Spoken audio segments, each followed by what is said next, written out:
esteja convosco. Ele está no meio de nós. Proclamação do Evangelho de Jesus Cristo segundo Marcos. Glória a vós, Senhor. Naquele dia, ao cair da tarde, Jesus disse a seus discípulos: Vamos para outra margem. Eles despediram a multidão e levaram Jesus consigo, assim como estava na barca.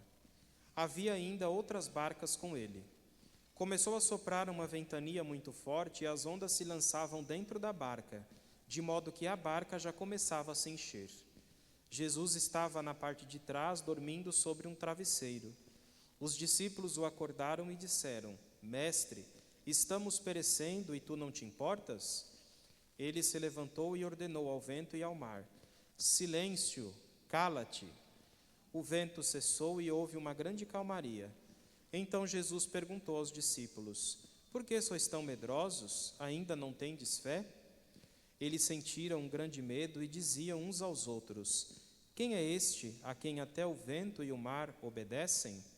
Palavra da salvação. Glória a vós, Senhor.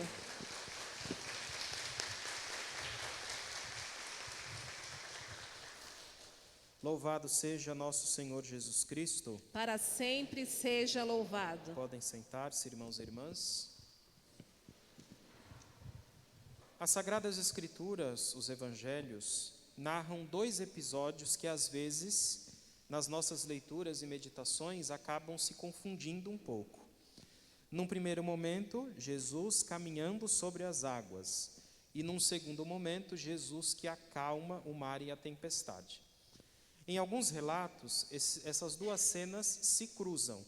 Jesus caminha sobre o mar e em seguida acalma a tempestade. Mas no caso de Marcos, especificamente, que é o evangelho que estamos lendo neste ano, não. Jesus está na barca com os discípulos, dormindo sobre um travesseiro, quando a tempestade começa. Mas existe uma realidade que não muda ao longo dos 4 evangelhos, que a barca, ela é símbolo, ela é imagem da igreja. E é interessante que os discípulos estejam com Jesus na barca, porque é onde efetivamente Jesus precisa estar. Não acima da barca e nem fora dela, mas dentro. Só que muitas vezes, nas nossas barcas, e a nossa aqui se chama Jesus adolescente, a gente permite que Jesus durma. A gente permite que Jesus deixe de ser o centro. Porque a gente vai deixando que situações externas nos preocupem. E não aquilo que é essencial, que é o próprio Jesus. As situações externas são o que no Evangelho de hoje estão ilustradas nas imagens da ventania, das ondas fortes e assim por diante. Que o texto diz, se lançavam para dentro da barca. Às vezes na nossa caminhada de fé, a gente se perde e permite que Jesus durma, porque a preocupação não é com o que é próprio da igreja, mas sim com outras realidades que às vezes nem valem a pena. O Papa Francisco chama isso de mundanismo espiritual, a gente trazer o que é do mundo para dentro da igreja. Jesus, portanto, dorme às vezes na nossa barca, não porque ele não se importe conosco, mas porque nós o colocamos em segundo plano. E de certa forma, durante as tempestades da nossa vida, Jesus, eu diria, dorme propositalmente também, até para nos testar e ver qual será a nossa reação diante das tempestades e das ventanias próprias da nossa condição humana. E a reação dos discípulos ao fato de Jesus estar dormindo enquanto a tempestade acontece é justamente a mesma que a nossa quando as tempestades vêm de encontro à nossa vida. Mestre, estamos perecendo e não te importas? Disseram os discípulos. A gente faz a mesma coisa. Jesus, você não está vendo o tamanho do meu problema? Você não está ouvindo as minhas preces? Você não está vendo o que eu estou sofrendo? Porque também a ventania, as tempestades, as ondas do mar, do Evangelho, são imagens dos problemas que nós vamos enfrentando ao longo da vida. E é por isso, inclusive, que a sabedoria popular, embora no campo protestante, tenha composto aquela canção que é conhecida de todos nós. Se as águas do mar da vida quiserem te afogar, segura na mão de Deus e vai. Eu digo isso porque às vezes a gente sofre por realidades que não valem a pena, ou sofre por algo realmente sério. Se sofre por algo que realmente é sério, a gente também lança a responsabilidade para Deus. Deus é que é culpado de eu estar sofrendo. Eu nunca me esqueci de certa vez estar ouvindo aqueles programas bem sanguinários, tipo da Atena, essas coisas assim. E naquele dia ele estava contando a história de um padrasto que estuprou e matou uma menina de 4 anos, né? E a reportagem, obviamente, era com a mãe, que estava sofrendo muito. E o jornalista, como não tinha muito o que dizer, voltou-se para a mãe e disse: como é que a senhora está se sentindo diante de tudo isso? Né? E a resposta da mãe, uma mulher muito simples, foi: eu me pergunto aonde estava Deus que permitiu que isso acontecesse com a minha filhinha. E a mãe chorava muito, né?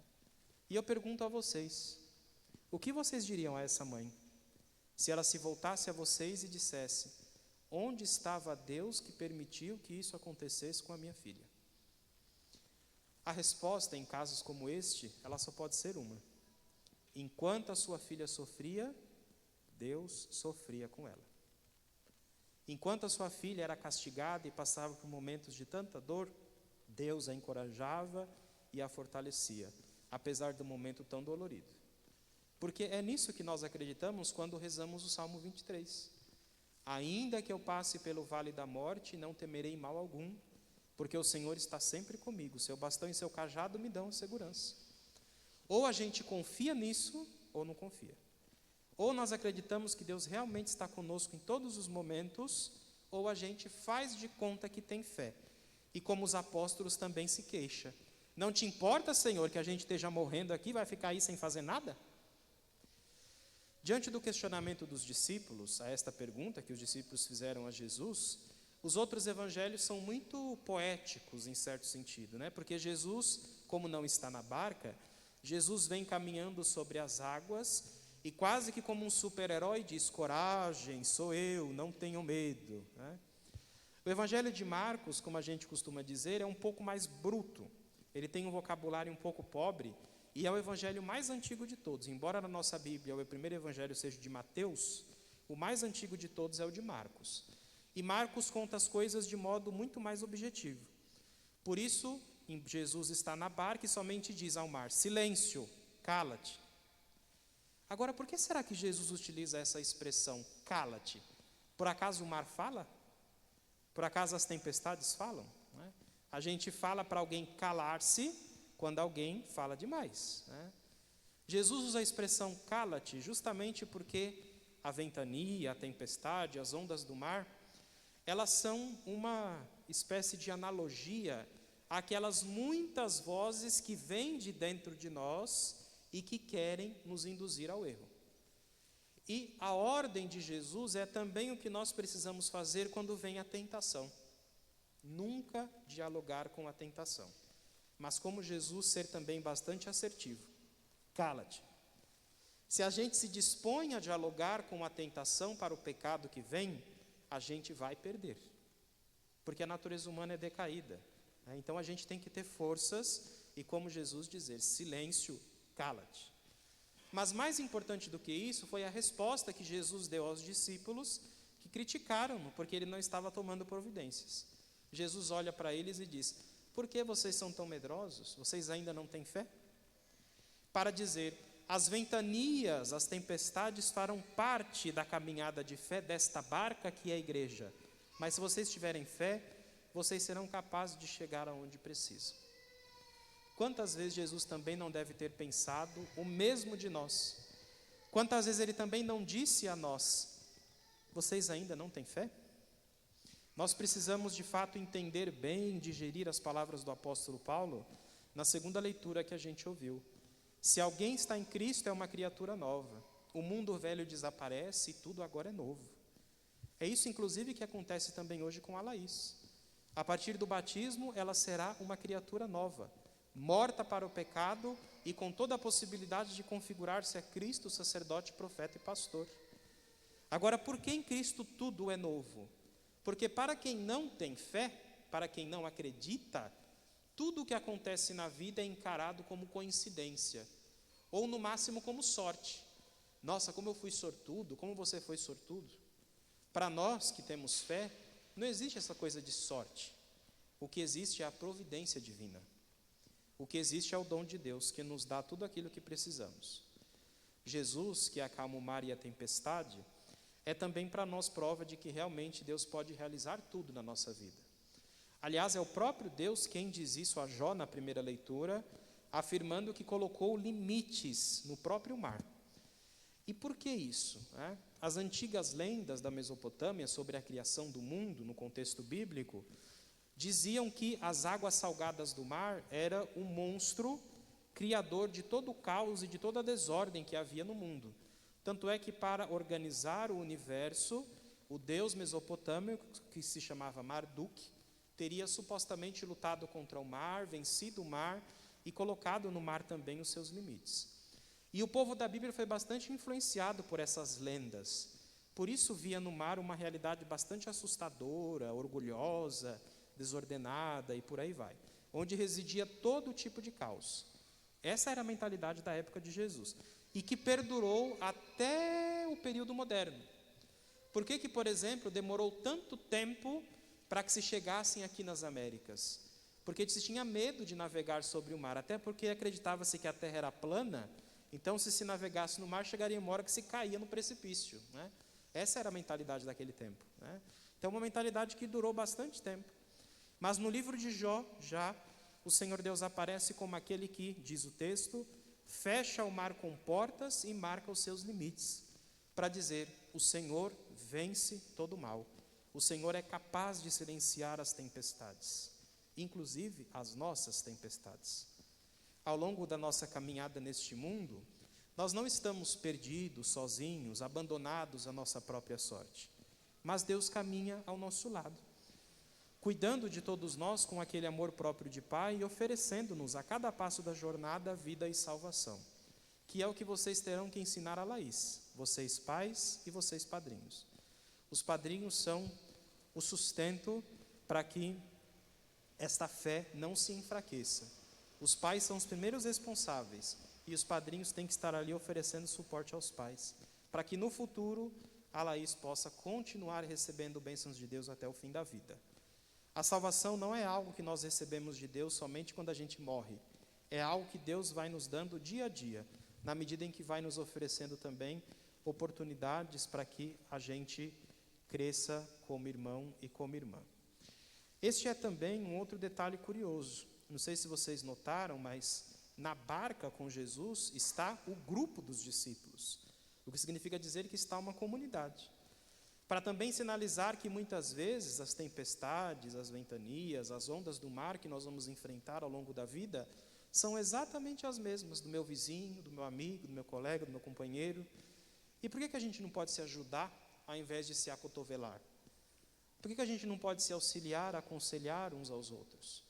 Eu fico impressionado como tudo nesse mundo é usado para justificar a nossa vaidade.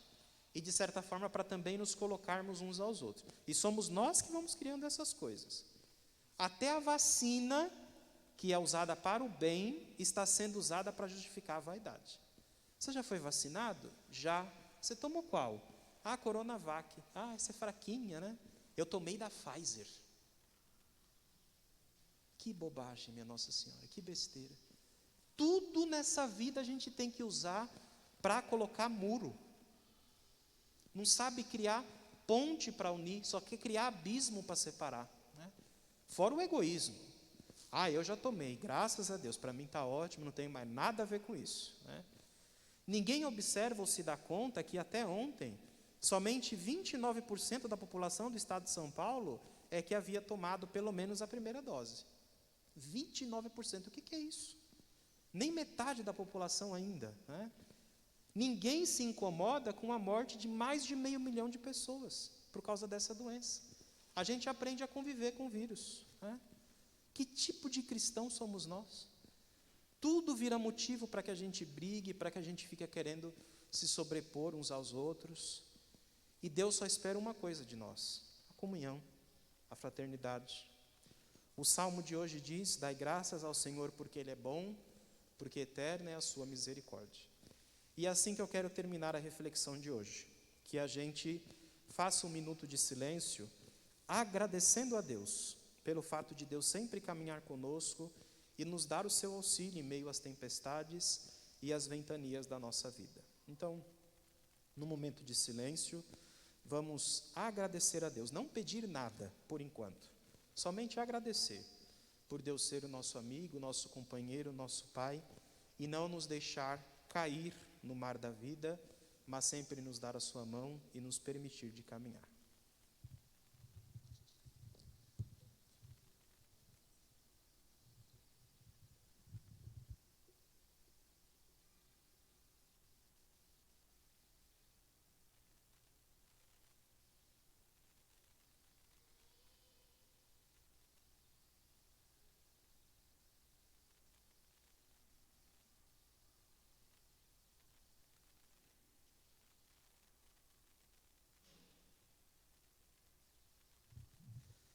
A Assembleia pode permanecer sentada. Eu queria convidar os pais e os padrinhos da Laís para ficarem aqui no